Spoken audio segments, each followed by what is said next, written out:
மகரிஷி அவர்களின் கவிதைகளை பார்த்துக் கொண்டு வருகிறோம். எத்தனையோ துறைகள் இருக்கு. அந்த துறைகள்ல சில பேர் கவிதை எழுதும்போது, சில துறைகள்ல தான் கவிதை எழுதுவாங்க. சினிமாக்குன்னா சினிமாக்குன்னு எழுதுவாங்க. இல்ல இயற்கை அத பத்தி கவிதை எழுதுவாங்க. இல்ல அரசியல் சார்ந்தவங்களா இருந்தா அத பத்தி கவிதை எழுதுவாங்க. அந்த மாரி சில துறைகள்ல தான் கவிதைகள் எழுதுறவங்கன்னு இருப்பாங்க. ஆனா எல்லா துறைகளிலும் கவிதைகளை மகான்களால் தான் எழுத முடியும். அது சில மகான்களால தான். அதுவும் கவிதை எழுதுறதுங்கிறதே எல்லாராலயும் எழுத முடியாது. சில பேர் தான் எழுத முடியும். அதுல மகரிஷி அவர்கள் எல்லா துறைகளிலுமே நமக்கு கவிதைகள குடுத்துருக்காங்க.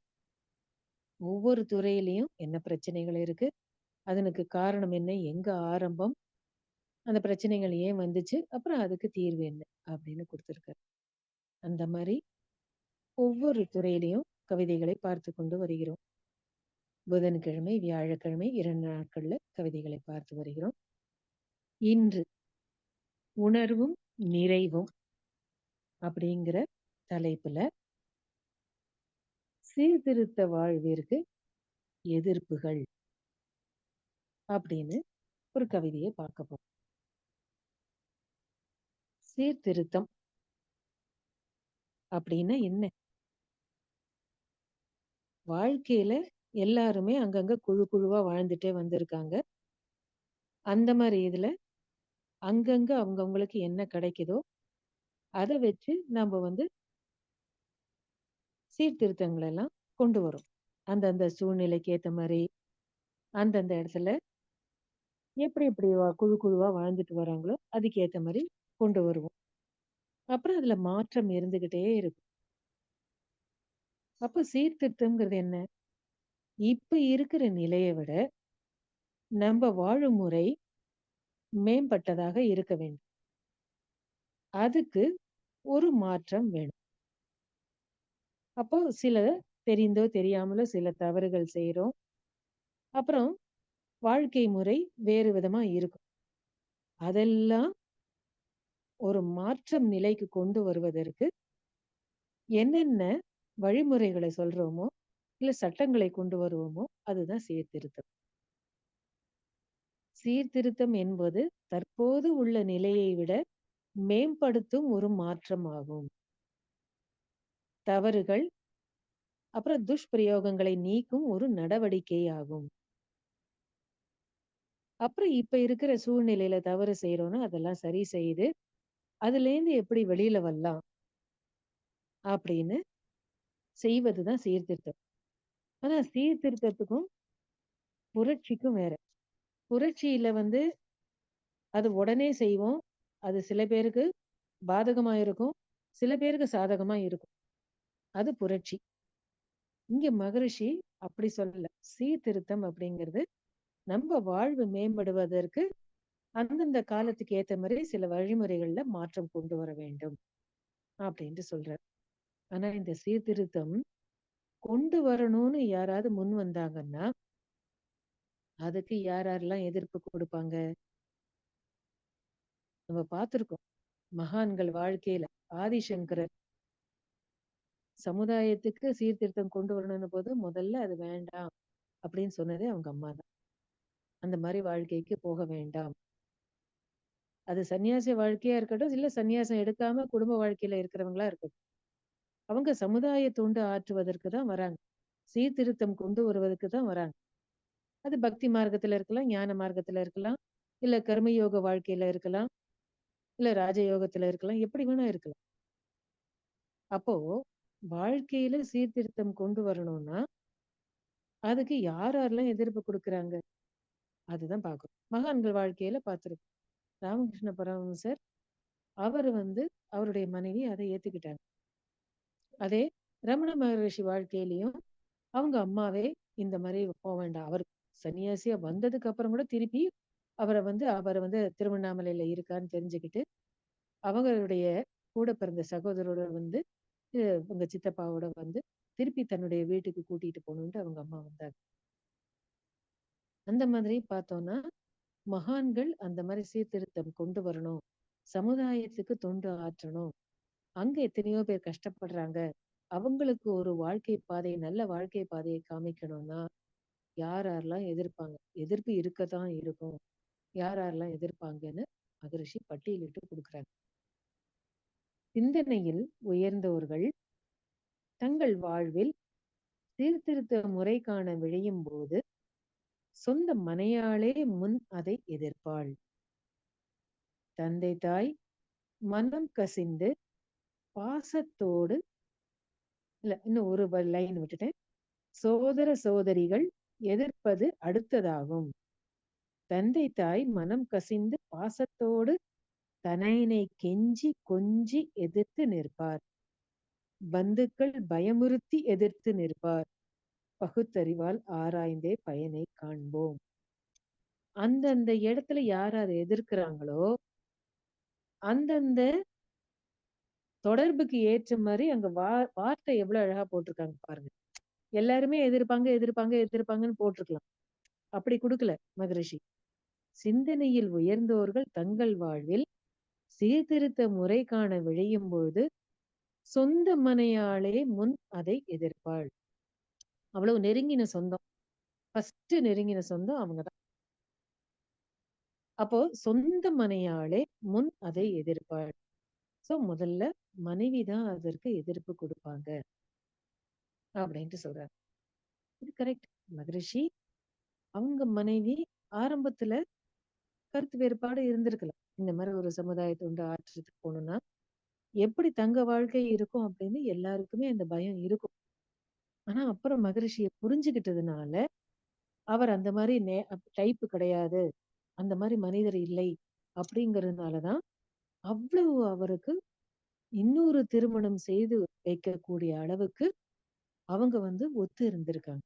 சிறிய சிறிய வயதிலேயே அவர் நல்லா புரிஞ்சுக்கிட்டு அவங்க என்ன நினைக்கிறாங்களோ அதுக்கேத்த மாதிரி ஒத்து உதவி இருந்திருக்காங்க. ஒரு இடத்துல நாங்க வெளிநாட்டுக்கு போய் சொல்லி கொடுக்க போன போது அங்க ஒருத்தர் தன்னுடைய அனுபவத்தை பகிர்ந்துக்கிட்டாங்க. அவர் மகரிஷியோட மனவளக்கலையில வந்திருக்காங்க, ரொம்ப தீவிரமா பயிற்சி எல்லாம் எடுத்துக்கிட்டு தவம் செய்ய ஆரம்பிச்சிருக்காரு. அவங்க மனைவிக்கு இது பிடிக்கல. இவர் தவம் செஞ்சுட்டு இருக்கும்போது சில சமயம் தலையில தண்ணியை கொண்டு கொட்டுவாங்க. அப்பவும் அவர் அதை பத்தி கவலைப்படாம அவங்கள வாழ்த்தி அவர் பொறுமையா தவம் எல்லாம் செஞ்சுட்டே வந்திருக்காரு. அவங்க மனைவிக்கு இது ஒரு வினோதமா இருந்திருக்கு. இவ்வளவு நாம இந்த தவத்தை கலைப்பதற்கு கஷ்டம் கொடுக்குறோம், இருந்தாலும் இவருக்கு கோபமே வராம நம்மள திட்டாம இது தொடர்ந்து செய்யறாரு. அப்படி என்னதான் இருக்கு இந்த மனவளக்கலையில, நாம போய் பார்ப்போம் அப்படின்னு அவங்க பயிற்சிக்கு வந்தாங்க. ஆசிரியர் பயிற்சி வரைக்கும் எடுத்து இப்போ அவங்க அந்த நாட்டுல அவங்க தொண்டு செஞ்சிட்டு இருக்காங்க. 2 பேரும் எங்க மகரிஷி பார்த்தாங்க. பார்த்த போது மகரிஷி கிட்ட சொன்ன போது மகரிஷி சிரிச்சார். அப்ப அவர் யோசிச்சிருப்பார், அந்த கவிதையில சொந்த மனையாளே முன் அதை எதிர்ப்பாள் சொன்னது எவ்வளவு கரெக்ட் அப்படின்னு அவர் சொல்லியிருப்பார். அப்புறம் அங்க பகிர்ந்துகிட்ட சிரிச்சார் அவர். பாருங்க எவ்வளவு கரெக்டா எழுதியிருக்காங்க பாருங்க. சகோதர சகோதரிகள் எதிர்ப்பு அடுத்ததாகும். இது நல்ல விதத்திலயும் இருக்கலாம், சுயநலத்தினாலையும் இருக்கலாம்.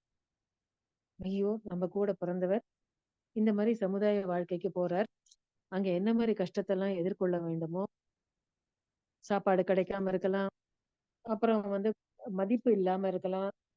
அவர் சீர்திருத்தம் கொண்டு வராருங்கும் போது உடனே அதற்கு ஏற்றுக்கொள்ளக்கூடியது இருக்காது, அந்த எதிர்ப்பு இருக்கும். மகரிஷி வாழ்க்கையிலேயே நம்ம பார்த்திருக்கோம். அவருடைய கிராமத்திலேயே இதெல்லாம் கோலம் போட்டு, மார்கழி மாசம் கோலம் போட்டு நல்ல கருத்துக்கெல்லாம் சுத்தி எழுதின போது கூட அவருடைய அந்த கூடுவாஞ்சேரிங்கிற அந்த கிராமத்துல எத்தனையோ எதிர்ப்புகள் இருந்திருக்கு. அப்போ எல்லாருமே எதிர்ப்பு இருக்கும்போது நல்ல கருத்துக்களை கொடுக்கணும், சமுதாயத்துக்கு கொடுக்கணும் போது எதிர்ப்பு இருக்கும்போது அப்ப கூட பிறந்தவங்க என்ன நினைப்பாங்க, ஐயோ இவர் இந்த மாதிரி போறாரு, போனாக்கா அங்க அவருக்கு சௌரியமான வாழ்க்கை கிடைக்குமா, சௌரியமான வாழ்க்கை கூட வேண்டாம், வேளா வேலைக்கு உணவு கிடைக்குமா, அப்புறம் எப்படி கஷ்டப்படுவாங்களோ? இருக்க இடம், உடுக்க உடை இதான் அடிப்படை தேவைகள். உண்ண உணவு, இருக்க இடம், உடுக்க உடை. அடிப்படை தேவைகள் இதுதான். இது சரியா கிடைக்குமா? அப்படின்னு அவங்க எதிர்ப்பு இருக்கும். இல்ல, இவரால அவங்களுக்கு ஆதாயம் கிடைக்குதுன்னா, அப்போ அந்த மாரி உதவியெல்லாம் கிடைக்காம போயிடுமே! அப்படிங்கிற எண்ணத்திலயும் இந்த மாரி எல்லாம் போக வேண்டாம். அப்படின்னுட்டு அவங்க அதனாலேயும் சொல்றதும் இருக்கு. அன்புனால, பாசத்தினால சொல்றதும் இருக்கும். இல்ல, அவங்களுக்கு ஆதாயம், அவரால உதவி கிடைக்குதுன்னா, அப்பவும் ஏன்னா கஷ்டம் படும்பொழுது ஒருத்தருக்கு உதவி கிடைக்குதுன்னா, ஐயோ! அவங்களால அந்த உதவி நின்னு போயிடுமோ அப்படின்னு எண்றதுல தப்பில்ல. அவங்கவங்க நிலையில இருந்து பார்க்கும்பொழுது, அதுவும் ஒரு மன உளைச்சல குடுக்கும். அவங்களுக்கு ஒரு துன்பத்த குடுக்கும். சில பேர் சுயநலத்தினால, ஐயோ! இவர் அந்த மாரி போயிட்டா, அவர்கிட்டேருந்து வர உதவி எல்லாம் நமக்கு அனுகூலங்கள்லாம் நமக்கு விட்டு போயிடுமே! அப்படின்னு கூட பொறந்தவங்க அந்த மாரி எதிர்க்கிறதும் இருக்கு. அதுக்கப்புறம் தந்தை, தாய் அவங்கள பத்தி சொல்லும்பொழுது, மகரிஷி அங்க வார்த்தைகள் எப்படி குடுக்குறாரு பாருங்க. மனம் கசிந்து பாசத்தோடு தனையனை கெஞ்சி, கொஞ்சி எதிர்த்து நிற்பார். அந்த அம்மா, அப்பாங்கும்பொழுது அவங்களால தான் பொறந்திருக்காங்க. தந்தை, தாய் இருவரும் ஒன்று சேர்ந்து தழைத்தொரு உடலாகி உலகில் வந்தேன். அப்படின்னு ஒரு கவிதையில குடுத்திருக்காரு. அப்போ தாய் தந்தையர் அவங்க தன்னுடைய குழந்தை கஷ்டப்படும். எப்படி எப்படிலாம் கஷ்டப்படுமோ! மகரிஷி அவங்க அப்பா, அம்மா எப்படி வளர்த்தாங்க? போத்தி போத்தி வளர்த்தாங்க. கஷ்டப்படக்கூடாதுன்னு தன்னுடைய சாப்பாடெல்லாம் அவங்க தியாகம் பண்ணினாங்கன்னு அவர் உணர்ந்திருக்காரு. அப்போ அதுதான் இங்க கவிதையில அந்த வார்த்தைகளா வந்திருக்கு. தந்தை, தாய் மனம் கசிந்து பாசத்தோடு தனையினை கெஞ்சி, கொஞ்சி எதிர்த்து நிற்பார். அந்த வாழ்க்கைக்கு வேண்டாம். ஆனா எப்படி சொல்லுவாங்க? அது அன்போட அத கெஞ்சி கொஞ்சி எதிர்த்து நிற்பார். மகரிஷி சில ஆ ஆசிரமங்கள்ல, சில வழிமுறைகள்ல, சில பயிற்சி முறைகள்ல அவங்களுக்கு சந்நியாச வாழ்க்கைன்னு இருக்கு. அப்போ அவங்க தன்னுடைய சொந்தங்கள் எல்லாம் போய் பார்க்கக்கூடாது. சில இதுல அம்மாவ மட்டும் பார்க்கலான்னு இருக்கு. சில இதுல அத கூட பார்க்கக்கூடாதுன்னுலாம் இருக்கு. அவங்க அந்த குருமார்கள், அவங்க குருமார்கள் கிட்ட எப்படி கத்துக்கிட்டாங்களோ அப்படிதான். அதே மாரி மடத்திலயும் பார்த்திருக்கோம். சில மடங்கள்ல இந்த மாரி இருக்கு. அவங்க சொந்தக்காரங்க வரக்கூடாது. இவங்களும் அந்த மாரி சொந்தக்காரங்கள போய் பார்க்கக்கூடாது. நம்ம காஞ்சி மடம் அதெல்லாம் நெறைய விஷயங்கள் கேள்விப்பட்டிருக்கோம். அவங்களுக்கெல்லாம் அந்த மாரி மடத்தோட இந்த விதிமுறைகள் இருக்கு. அப்ப அத அவங்க கடைபிடிச்சு தான் ஆகணும். ஆனா மகரிஷியோட அந்த மாரி இதுல மனவளக்கலையில அந்த மாரி ஒண்ணும் கிடையாது. இது தெரியும். சந்நியாச வாழ்க்கை வாழணும், அப்படி போகணும் அப்படிங்கும்போதே அம்மா, அப்பாவுக்கு எவ்வளோ கஷ்டம் இருக்கும். ஐயோ! எல்லாத்தையும் விட்டுட்டு அவங்க போறாங்களே! நம்ம குழந்தை போகுதே! அப்படின்னு இருக்கும். ஆனா மனவளக்கலையில அந்த மாரி ரெஸ்ட்ரிக்ஷன் கிடையாது. அதுக்கே நாங்க இந்த மாரி ஆசிரமத்துக்கு வரணும். எங்க வீட்ல என்னுடைய கணவர் வாலண்டரி ரிட்டயர்மென்ட் எடுத்துக்கிட்டு இந்த மாரி மனவளக்கலைக்கு தொண்டு செய்வதற்கு வரணும். தொண்டு செய்யணுங்கிறது கூட இல்ல. நெறைய கத்துக்கணும். ஆன்மீக வாழ்க்கையில இன்னும் ஆழமா ஈடுபடணும். அதுக்கப்புறம் நமக்கு தெரிஞ்ச விளக்கங்கள எல்லாரோடையும் பகிர்ந்துக்கணும் அப்படின்னு, அதுக்கு சொன்ன பொழுது, மகரிஷி கிட்ட எழுதி கேட்டுட்டோம். அத சொல்லிட்டோம். இந்த மாரி வரணும்னு விருப்பப்படுறோம். அப்படின்னபோது மகரிஷி ஒரு மகான். வாங்க அப்படின்ட்டு சொல்லியிருக்கலாம். அப்படி சொல்லல. இறைநிலையே உங்களுக்கு இந்த எண்ணத்தை கொடுத்திருக்கு. உங்களை வரவேற்பதற்கு நாங்க காத்துட்டு இருக்கோம். நீங்க வாங்க. இங்க வாங்க பேசுவோம். கலந்து ஆலோசிப்போம் அப்படின்ட்டு ஒரு பதில் எழுதியிருந்தார். அதுக்கப்புறம் அம்மா, அப்பா கிட்ட அவரோட அம்மா, அப்பா கிட்ட, கூட பொறந்தவங்ககிட்ட பிரதர், சிஸ்டர்ஸ் அவங்க கிட்டலாம் இவர் சொன்னார். அப்ப சொன்னபோது அம்மாகிட்டயும் சொன்னாங்க, அப்பாகிட்டயும் சொன்னாங்க. நெறைய அத பத்தின ஆர்குமெண்ட்ஸ் எல்லாம் இருந்துச்சு. நீ அப்புறம் அவங்க அப்பா சொன்னாங்க, "ஒரு 6 மாதம் லீவ் எடுத்துட்டு போங்க. அப்புறம் அங்க எப்படி இருக்குன்னு பார்த்துட்டு, அதுக்கப்புறம் நீங்க வரலாம்." அப்படின்னு. அம்மா கிட்ட சொன்னாங்க. அம்மா என்ன பண்ணார், "வேண்டாம். இப்போதைக்கு வேண்டாம். இன்னும் கொஞ்ச நாள் ஆகட்டும்." போயிட்டு நீ வந்து வந்து அங்க மாதிரி பண்ணு. வாலண்டரி மட்டும் எடுத்துக்கிட்டாக்கா, பின்னாடி ஃபியூச்சரே நினைச்சு பார்க்கணுமே அப்படின்னு. ஆனா எங்க மாமியார், அதாவது எங்க கணவரோட அம்மா, அவங்களும் மகரிஷி கிட்ட பயிற்சி எல்லாம் எடுத்துட்டு இருக்காங்க. அப்புறம் நிறைய ஆன்மீகம், அதை சார்ந்த லெக்சர்ஸ்லாம் நிறைய பேர் நிறைய கேட்பாங்க. அன்னைக்குன்னு பார்த்து அவங்க லெக்சர் கேட்கறதுக்கு ஆன் பண்ணும்பொழுது, எல்லாருமே வந்து சில 3, 4 பேரு என்ன சொல்லியிருக்காங்கன்னா, தன்னுடைய மகன் ஒரு சிகரெட் பிடிக்கிறதோ, இல்ல போதை அதுக்கு அடிமையாறதோ, இல்ல குடிக்கிறது. அந்த மாரி இதெல்லாம் வந்து செய்யும்போது, அத வந்து அலோ பண்ணிடுறோம். ஆனா தன்னுடைய மகன் ஆன்மீக வாழ்க்கையில ஈடுபடணும், இல்ல ஒரு மடத்துல சேர்ந்து அவர் நல்ல கருத்துக்களை எடுத்து பரப்பணும் அப்படிங்கும்போது, அத வந்து அம்மா, அப்பாவே தடுக்குறாங்க. ஆனா நல்ல வழிக்கு மகன் போகணும்னு நினைக்கும்பொழுது அத தடுக்குறாங்க. ஆனா சிகரெட் பிடிக்கிறதையோ, இல்ல இந்த மாரி இது தவறான வழியில போகும்போது, அத கண்டிக்கிறதும் இல்ல. இல்ல அத வந்து எல்லாரும் தான் செய்றாங்களே, அத பத்தி என்ன? அவனே திருந்திப்பான். இல்ல ஒரு கல்யாணம் செய்து வச்சு அவனே திருந்திடுவான். அப்படின்னு நினைக்கிறாங்க அப்படின்ட்டு 2, 3 பேர் இத பத்தி சொல்லியிருக்காங்க லெக்சர்ல. அத கேட்டுட்டு மாமியார், இல்ல இவர் போறத நம்ம தடுக்கக் கூடாது. அதுக்கு சப்போர்ட் பண்ணுவோம். அப்படின்ட்டு அவங்க டிசைட் பண்ணி அவங்களே சொன்னாங்க. பாருங்க, மகரிஷி எப்படி அத வந்து ஒவ்வொரு குடும்பத்திலயும் நடக்கிற இந்த கவிதையில கொண்டு வந்திருக்காங்க பாருங்க. அப்புறம் வந்து எங்க மாமனார்ட்டயும் அதே மாரி வந்து கேட்ட பொழுது, பிரதர், சிஸ்டர்ஸ் அவங்க அத்தை எல்லாருமே சொன்னாங்க. எங்க அம்மாவும் அதே. இப்போ 47 வயசு தான் ஆகுது. 50 வயசு ஆனதுக்கு அப்புறம் நீங்க வாலண்டரி ரிட்டயர்மென்ட் எடுத்துட்டு போங்களேன் அப்படின்ட்டு சொன்னாங்க. சரி இவங்க கிட்ட பேசுங்க. அப்புறம் எங்க மாமனார் சொன்னார், 6 மாசம் லீவ் எடுத்துக்கங்க. அங்க போய் பாருங்க. உங்களுக்கு பிடிச்சிருந்ததுன்னா, அதுக்கப்புறம் நீங்க வந்து ரிசிக்னேஷன் குடுங்க. நீங்க இல்ல வாலண்டரி ரிட்டயர்மென்ட் எடுத்துக்கலாம் அப்படின்ட்டு அவரு சொன்னாரு. அதுக்கப்புறம் என்ன பண்ணோம், மகரிஷிய மீட் பண்ண வந்தபோது, எங்க அம்மாவையும் கூட்டிக்கிட்டு வந்தோம். எங்க மாமனார்னால வர முடியல. யாரோ இறந்துட்டாங்க. அதுக்கப்புறம் சரி, அப்புறம் பார்க்குறேன்னாரு. மகரிஷிட்ட வந்து சொன்னோம். இந்த மாரி எங்க அம்மாவ வந்து அவங்க சொன்ன கருத்தையும் சொன்னோம். அதுக்கப்புறம் எங்க மாமனார் சொன்ன கருத்தையும் சொன்னோம். மகரிஷி சொன்னார், "வேண்டாம். நீங்க வாலண்டரி ரிட்டயர்மென்ட் எடுத்துக்கங்க." அப்படின்ட்டு ஆணித்தரமா சொல்லிட்டேன். 6 மாசம் லீவ் எல்லாம் வேண்டாம். நீ போய் வாலண்டரி ரிட்டயர்மென்ட் எடுத்துக்கப்பா அப்படின்ட்டு. அப்புறம் எங்க அம்மாட்ட சொன்னாரு, "சுவாமிஜி, உங்க பொண்ணும், மருமகனும் ஸ்கைங்கிற பெரிய ஃபேமிலிக்கு வரப்போறாங்க. சின்ன குடும்பத்திலேருந்து ஸ்கைங்கிற பெரிய குடும்பத்துக்கு வராங்க.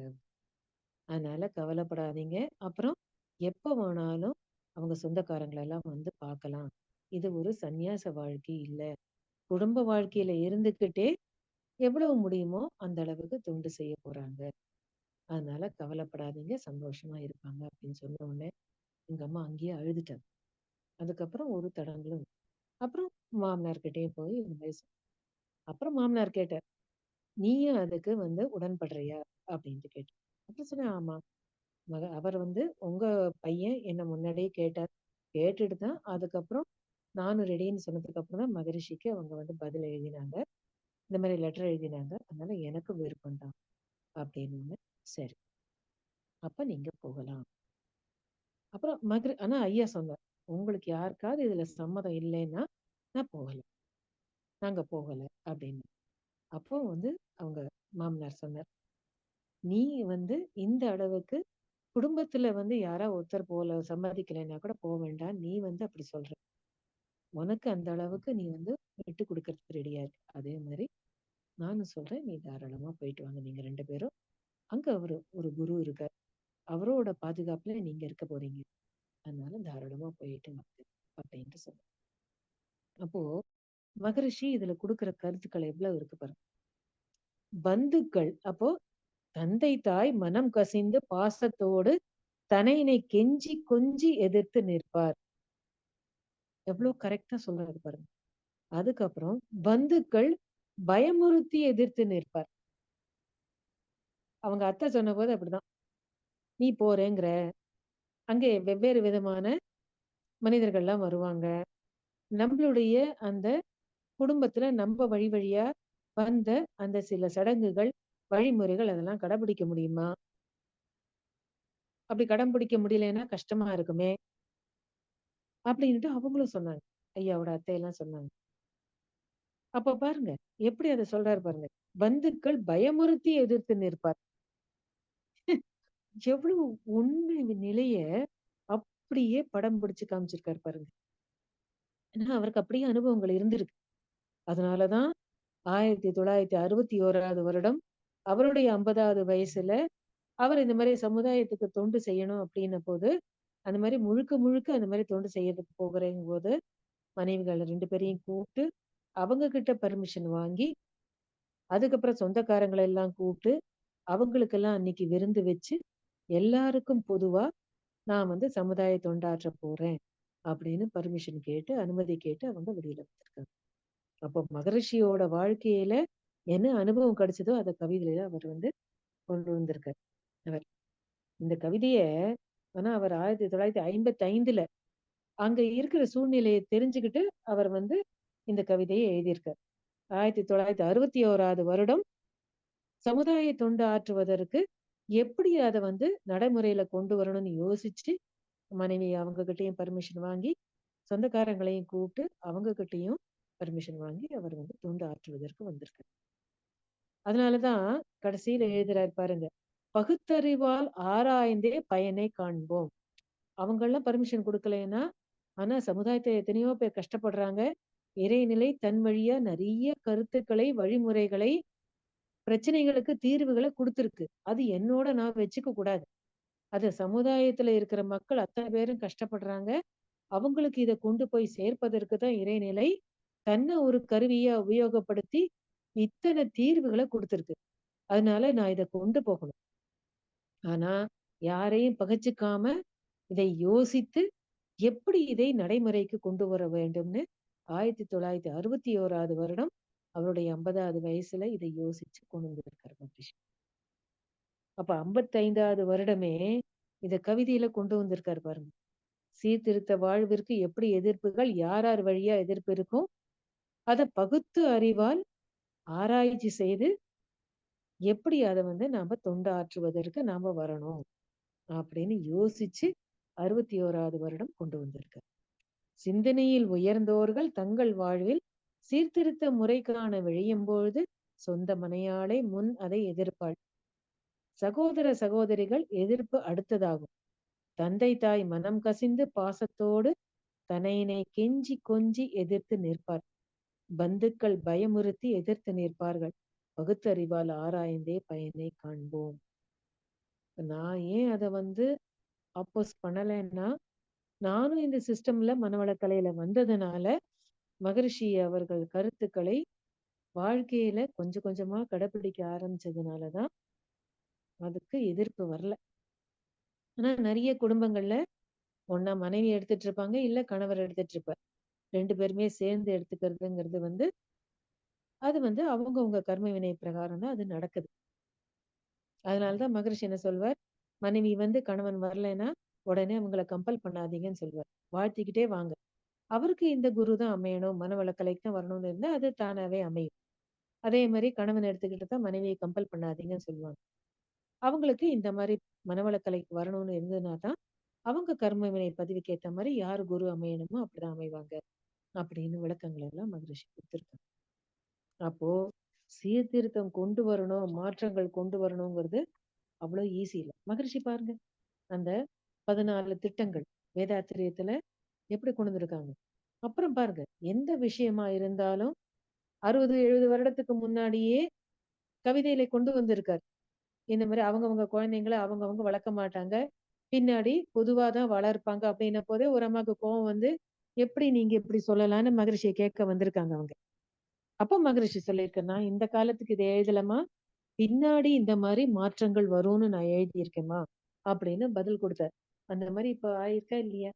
அதே மாரி பெண்கள் முதல்ல வந்து அவங்கவங்க கலாச்சாரத்துக்கு ஏத்த மாரி புடவைய உடுத்தினாங்க. அதுக்கப்புறம் பார்த்தீங்கன்னா, எல்லாமே மாற்றம் வந்திருக்கு. இப்ப பேண்ட் ஷர்ட்டுக்கு போயி அந்த மாரிலாம் வந்திருக்கு. அப்போ அந்த மாரி மாற்றங்கள் வரும்ன்ட்டு அப்ப எழுதியிருக்காரு. அந்த காலத்துக்கு எழுதல. பின்னாடி மாற்றம் வரும்னு எழுதியிருக்காரு. அப்போ மாற்றம் ஒன்றே நிரந்தரம்ங்கிறதுனால, அப்போ எப்பப்போ எங்கெங்க மாறும் அப்படின்னு. அதே மாரி பாருங்க 14 திட்டங்கள்ல தேர் திருவிழா தவிர்த்தல், சிறுவர்கட்கே விளையாட்டு எப்ப கொண்டு வந்தார்? எத்தன வருஷம் கழிச்சு கொண்டு வந்திருக்காரு. அந்த மேட்ச் ஃபிக்ஸிங்லாம் அந்த மாரி இடத்துலலாம் பணம் குடுத்து இதெல்லாம் வந்து ஃபிக்ஸ் பண்றாங்கன்னு, இந்த விஷயங்கள்லாம் வெளியில வந்தபோது தான் சிறுவர்களுக்கு விளையாட்டுங்கிறத அத ஆணித்தரமா கொண்டு வந்தார். தேர் திருவிழா தவிர்த்தல். இப்ப பாருங்க எத்தன பிரச்சனை. தேரே எரிஞ்சு போகுது. அப்புறம் வந்து நெறைய விபத்துக்கள் நடக்குது. அப்புறம் இந்த மாரிலாம் வரும்பொழுது கொரோனா டயத்துலலாம் நெறைய வந்து இந்த மாரி கிருமிகள்னால அங்கங்க வந்து நெறைய வந்து வியாதிகள்லாம் வந்து பரவுது. அப்படிங்கும்பொழுது இப்ப இதுக்கெல்லாம் கொஞ்சம் கொஞ்சமா தடைகள கொண்டு வராங்க. அப்ப நம்ம பார்க்குறோம். நெறைய திருட்டு நடக்குது. நெறைய வேண்டாத செயல்கள் நடக்குது. போதை பொருட்கள்லாம் பரிமாற்றங்கள் நடக்குது. இதெல்லாம் அப்ப வந்து தேர் திருவிழா வேண்டாம் அப்படின்ட்டு சொல்றாங்க. அப்போ ஏன் அத சொல்லியிருக்காங்கன்னு அத யோசிச்சு பார்க்கும்பொழுது, அதை எப்படி நடைமுறைக்கு கொண்டு வரலாம்? அந்த தேர் திருவிழா கூட எப்படி அது வந்து யாருக்கும் பாதகம் இல்லாம கொண்டு வர முடியும்னு யோசிக்கலாம். அதுக்கேத்த வழிமுறைகள்லாம் யோசிக்கணும். அதுக்கெல்லாம் அரசாங்கம் முன்வரணும்.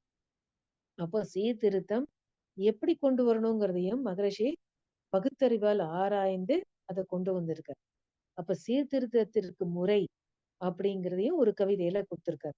சீர்திருத்தம் எனில் அது நம் நல்வாழ்விற்கு சிறந்ததென பலர் உணர்ந்து ஏற்க வேண்டும். சிலர் இல்ல பலர் பலர் உணர்ந்து ஏற்க வேண்டும். சீர்திருத்தம் படிப்படியாய் மக்கள் வாழ்வில் சிறிது சிறிதாய் செயலில் மலர வேண்டும். சீர்திருத்த விளக்கம் அது மக்கள் வாழ்வை சிதைக்காமல் முன்னேற்றம் அளிக்க வேண்டும். சீர்திருத்தம் புகுத்துதற்கே இத்தகைய சீர்திருத்த முறையை பின்பற்ற வேண்டும்னு ஒரு கவிதையில கொடுத்திருக்காரு. அப்படியே தடால் அடால் அடி தடி அப்படின்னுட்டு கொண்டு வரக்கூடாது. அது புரட்சி முறை.